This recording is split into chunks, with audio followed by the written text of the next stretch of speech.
What's up everybody, welcome back to the channel. We're finally fixing everything wrong with my Supra that's preventing us from getting this street registered. Shucken knocked us back in the inspection for being too wide in the rear and power steering boots and a few other things like a gasket missing in the exhaust. For us to fix the power steering boots, it kind of made sense for us to also fix all the power steering leaks and oil leaks at the same time, and we kind of went down the rabbit hole of just fixing everything here. If you can probably tell, but everything looks nice and clean in this area. I've dealt with any kind of surface rust in this vicinity as well. If you guys tuned into my Twitch stream, you also would have seen me dealing with some stuck rusty old bolts that we extracted with the welder, which was a lot of fun. But that aside, we've got a new power steering pump on here because the old one was cooked. And we now have, one second. A few moments later. Everything in this box solves all of the power steering line issues on this car. Logically, I thought about it. We could have gone OEM and replaced everything. What's the freaking point in that? Because rubber just has a lifespan, like a shelf life of 5 to 7 years before it gets old and brittle again. We're just gonna end up with the same issue. All the lines, OEM lines and coolers are in the way, so why not go something aftermarket that's newer, that's better, that's gonna last longer, and is proven because I use this stuff on all of my cars. And that's where Chase Base comes in. So we got their full kit for a Mark 4 Supra. This thing is awesome. My favorite thing that they started doing are these power steering coolers. It's not a cooler like a big, bulky rectangle one that goes in the front or anything like that. It's a black cylinder and it just sits in front of the subframe, out of the way. Crazy, awesome peace of mind. So this is awesome. I've got this on the Bogan 32 and it is incredible. I have it on my S15, the street one that hasn't been driven in 2 years. But hey, you know what? It's all good. That's not happening anymore. The new transmission's over there in a box. That's gonna be fun coming in a video soon. So I was serious when I made a commitment to you guys. We're fixing all the project cars before the middle of the year. Well, what's important? Are you fixing yourself? What's wrong with myself?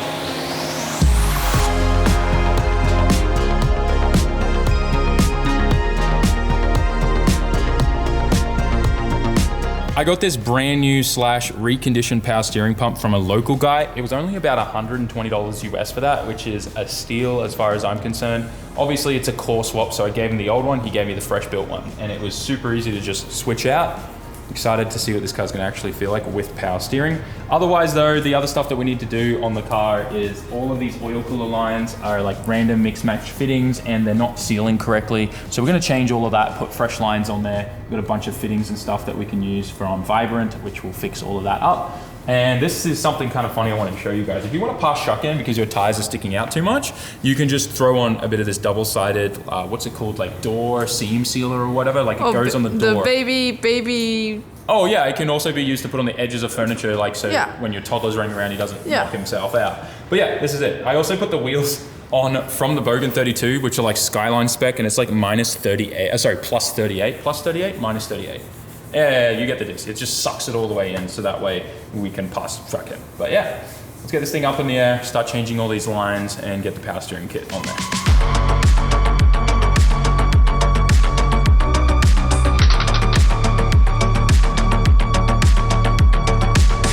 I always wonder how you guys work together.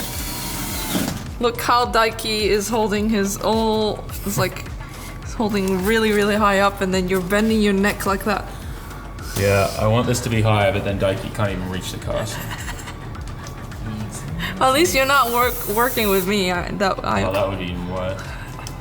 We're finished with all the power steering lines now. I opted to not use the cooler for now because I actually am gonna end up obviously changing a bunch of stuff on this when we do the big upgrade. So we just ran the line straight to the reservoir. Everything worked out really, really good. And because this isn't a kit that's in production yet, I had to make my own -10 line here. If you have a look in here, Daiki. This little guy here. I used some Dishworks fittings because I had those lying around and that worked out really, really well. I will then measure this and send this information to Chase, and that will end up going into the final kit for this car, which is gonna be pretty cool that they're gonna have a Mark 4 kit for this. But that aside though, we're doing the upper radiator hose. I could have gone with silicone hoses, but I feel like this is just like the go-to kit from Trust or Grady that just turns it into an aluminum reel pipe, which means you can weld in bungs and stuff for sensors and whatnot. In fact, it already comes with one ready for a coolant sensor. So that just makes life so much easier. And this bad boy is gonna end up just going there like that with the silicone couplers that it comes with. Super easy. So that's what we're gonna do. We're gonna use that, and then we'll be mint. A few moments later. Just finished bleeding the coolant. Power steering's bled as well. No weird noises. No leaks. I'm super stoked about that. Not a single drop of coolant or power steering fluid or engine oil anymore. We're all sorted. Look at this. I can move the wheels now and you can't hear the pump dying and screaming for dear life. So that's a win in my books. We're sorted there. Otherwise now, the only thing we have to do to pass shuck-in in the morning is fix the exhaust leak. We put a new gasket in, but it's still kind of a little, like, it's leaking on the top, but I think it's because it converts it to the top secret exhaust after the flange with like a slip joint kind of thing there. It's hard to see, but if you remember, it goes to a slip joint there. I think once that's repositioned and good, I think it'll be fine. But otherwise, car's idling great. Sounds awesome.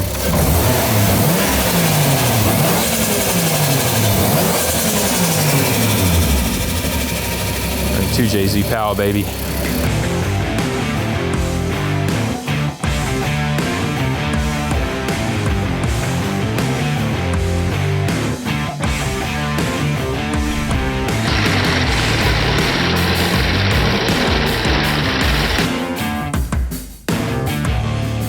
Last piece. Yep.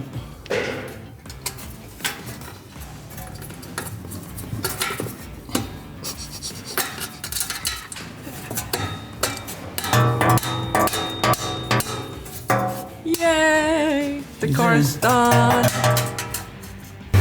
Supra's about to pass shuck-in. I can feel it. All exhaust leaks fixed. We're ready to load her up on the truck. Fingers crossed, no issues with the shuck-in inspector. I think we're gonna be okay this time. And then we can pull the whole thing apart.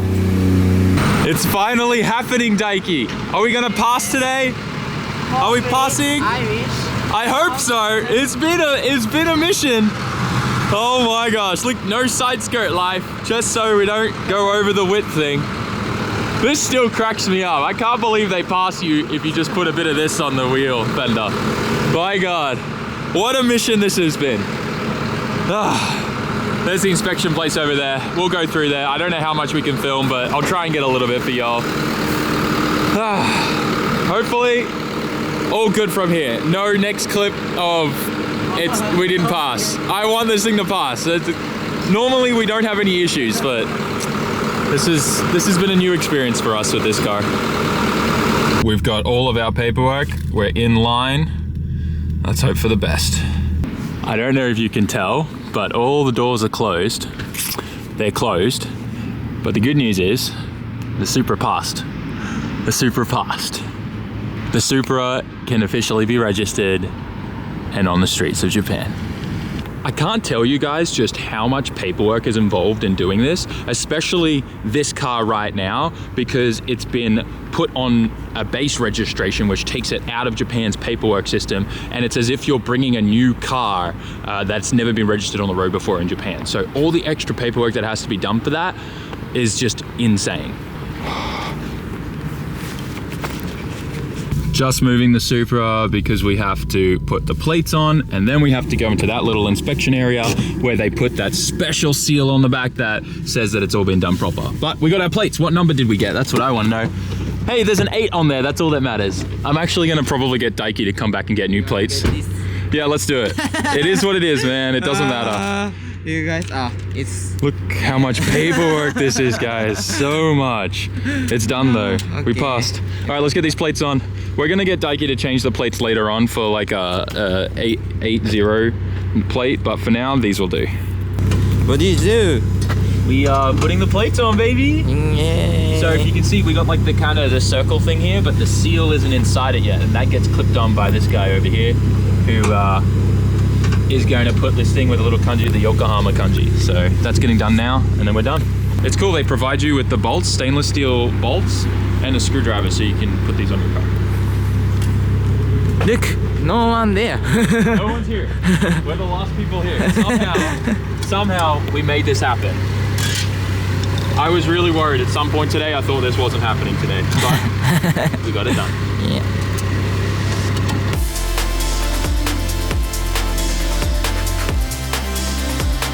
This is the final check. The guy has to confirm the chassis number, the engine number, and then he puts the seal in on the number plate. God, this feels great. Street legal Supra in Japan, baby.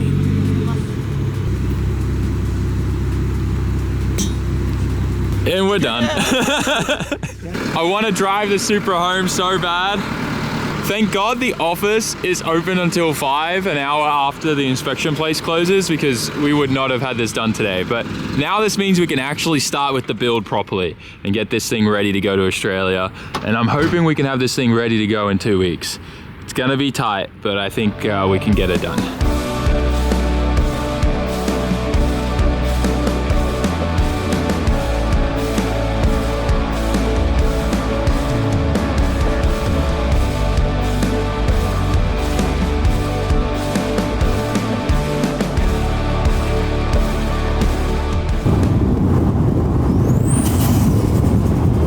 So initial thoughts on the Supra, now that I can actually drop a gear and put my foot down, let this thing rev out without the rear tires grinding on the guards, the car feels like a boat right now. Stock suspension, so that is expected. I'm definitely excited to get some real coilovers in this thing. I think that's gonna wake this car up, make it feel a lot more agile and kind of like, you know, feeling everything from the road and the car itself.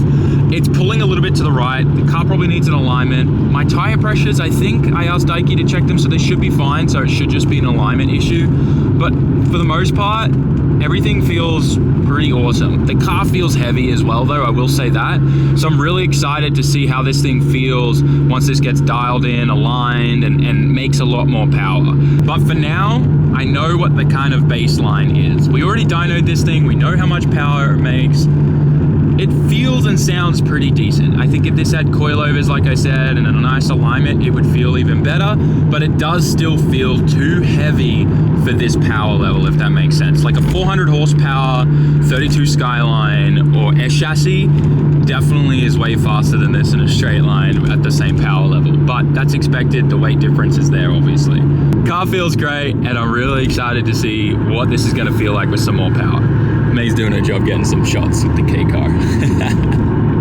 I was just thinking about how the car is veering to one side. If the diff in the rear, because I believe it's an OEM LSD, and if that's worn out and tired, it can cause the car to do that under throttle, under load, to kind of like want to go towards one direction, if only one wheel's spinning, right? So it'll be interesting to kind of look at that and put a proper two-way in this thing as well. I know in the last video when we took this for a drive, I talked about how loud the transmission is, and a bunch of you commented in the comment section for me and explained about that these things need a special type of oil. And I did a ton of research as well, and turns out, yeah, the OEM is best. There's a special V160 oil for this. I've ordered a bunch of that from Toyota, so I'm excited to change that as well and see if that makes a big difference. But apparently it's a big Supra thing. I cannot wait to get a proper sized wheel on this, because this 330 is way too small. But also, power steering feels great. We definitely fixed it with that Chase Base kit and the new pump. I can really understand why a lot of people use these for going fast in a straight line. That's all I'm gonna say right now.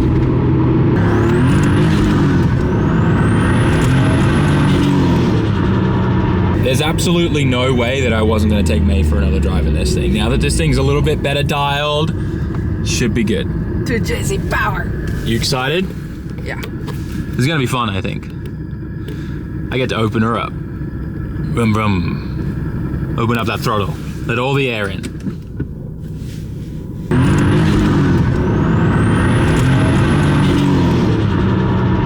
Thing rips. It does. The stock suspension is crazy, absolutely crazy. And the thing wheel spins, which is kind of weird because we have like 80 or 9s in the rear that are at like 2 bars, so it's pretty gripped up. Snow mode just keeps coming on. We definitely got a lot to delete on this, but it's good. For 90s technology, this thing's great. For 400 and like 30-ish horsepower, this is great. Do it again.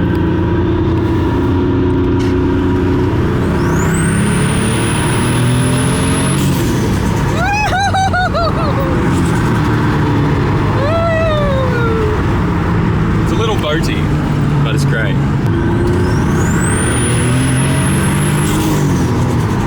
Traction control keeps like taking power. It's kind of funny. So this thing would probably wheel spin a lot if traction control wasn't just permanently on. Doesn't matter how many times I push the off button, it just stays on. I wonder what it would feel like to do a drag race on this. Oh, these cars are 100% meant for going fast in a straight line. That is 100% what this thing is good at. Right? These things are geared so crazy in the diff, like a 3 point something in the rear. These cars are meant to do 300 k's an hour. Like, for sure. They feel so stable at high speeds. Yeah. For sure. The car's great. Like, I'm really impressed with this thing now that I've gotten to drive it, but I'm also glad we got to drive it before we pulled it apart, purely because this is my baseline now. So if this thing feels any better after what we do to it, I know that we're on the right track. You know, the other day we went to see Okachan and stuff, Yeah. and like sometimes he'll like talk about the days when like street stuff was happening and stuff. Back in the old days when like Smokey was running. Smoking, Yeah. running and stuff. And what's crazy to me is like all these like semi-highways or highways that surround us. It was that. Oh, for sure, yeah. All the highways never had the speed cameras, and they were just using it every night for testing and tuning and trying to break records. That's what it was. But obviously, It's like times have changed, and you can't do that anymore. it can't do that anymore, but it's still kind of emotional to me that you're running a car that was back in that area and it's on the same road. I think that's still kind of... It's pretty wild to think about. Yeah. Like, the amount of research and development that, like, early tuning, like, you know, in the early 2000s came out of these cars is crazy. Yeah. Same thing with, like, the GTRs, you know? That's really what shaped and shifted a lot of the tuning culture, especially in Australia. Like, Australia is pretty much now the GTR place. Let's be honest. Yeah, yeah. I think we have the world's fastest GTRs there. It's going to be cool because, you know, over the last few years, the US has gotten their GTRs. So it's going to be cool to see what kind of What they development they do yeah. with it too, you know? Yeah. Yeah. I don't know if they'll ever beat the Aussies, but, you know. Aussie, Aussie, Aussie. Oi, oi, oi.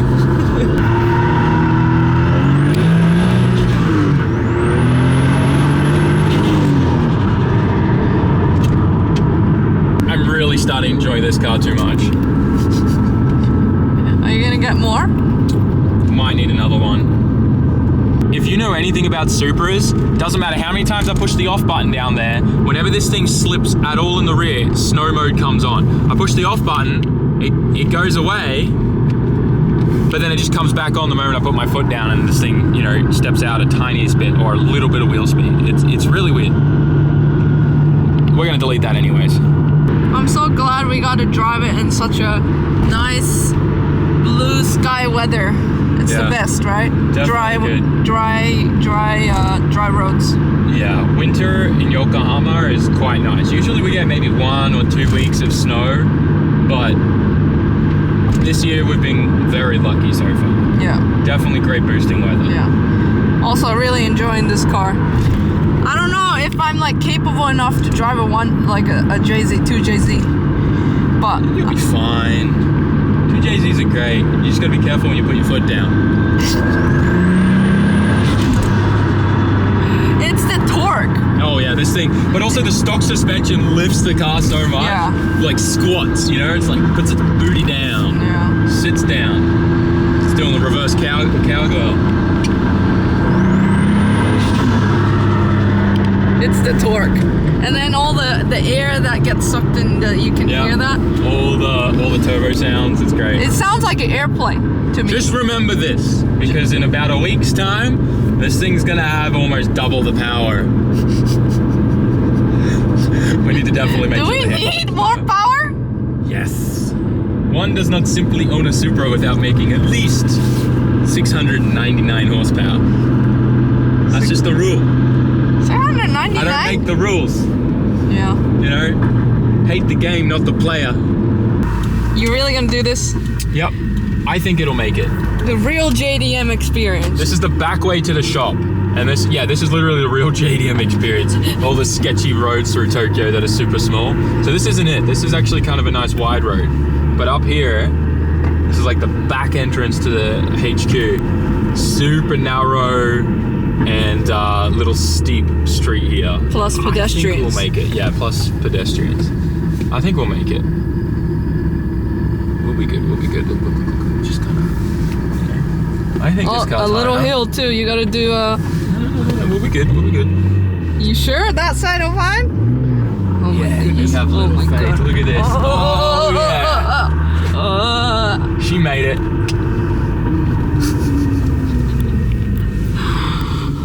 And You're so weird, Sam.